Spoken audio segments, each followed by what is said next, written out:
Bahan renungan diambil dari 1 Korintus 15 ayat 1-11.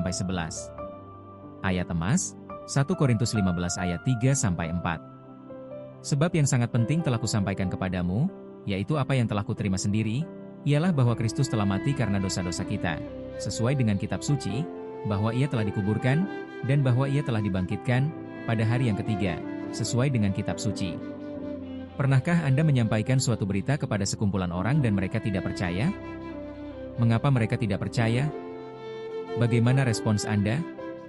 Apakah Anda menjadi undur atau justru berusaha lebih meyakinkan mereka? Jika berita yang Anda sampaikan adalah sesuatu kebenaran dan Anda mengalami sendiri kebenaran tersebut, saya rasa Anda akan berusaha lebih meyakinkan mereka. Inilah yang seharusnya kita lakukan saat menyampaikan kabar Injil.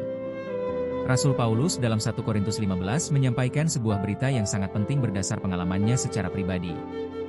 Ia menyampaikan Injil yang sejati, yaitu Yesus yang mati dan bangkit. Tuhan Yesus telah menampakkan diri kepada murid-muridnya dan lebih dari 500 saudara sekaligus. Ini merupakan bukti yang nyata kebangkitannya. Injil adalah berita penuh sukacita bahwa Allah memperbarui seluruh ciptaan melalui kematian dan kebangkitan Tuhan Yesus. Profesor Sen Senjaya menjelaskan dalam bukunya, Menghidupi Injil dan Menginjili Hidup, bahwa Injil memberitahu kita bahwa kita diselamatkan dari Allah, oleh Allah, dan untuk Allah. Diselamatkan dari Allah artinya manusia diselamatkan dari murka Allah yang selayaknya menghukum manusia karena manusia memilih untuk hidup tanpa Allah, bahkan memusuhi Allah seperti yang dituliskan Paulus dalam Roma 3 ayat 23, karena semua orang telah berbuat dosa dan telah kehilangan kemuliaan Allah. Kedua, diselamatkan oleh Allah berarti Allah sendiri yang menetapkan rencana keselamatan melalui Yesus Kristus, Anaknya. Ketiga, diselamatkan untuk Allah berarti kita diselamatkan untuk memuliakannya di sepanjang hidup kita, baik kehidupan sekarang maupun yang akan datang.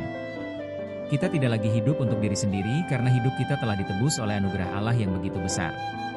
Inilah sebabnya mengapa kabar Injil bukanlah tentang menyuarakan pendapat pribadi, melainkan tentang menyaksikan anugerah Tuhan kita yang telah kita alami.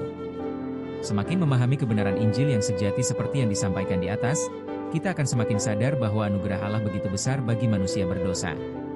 Karena itu, kita selayaknya tidak hidup untuk diri kita sendiri, melainkan untuk Tuhan.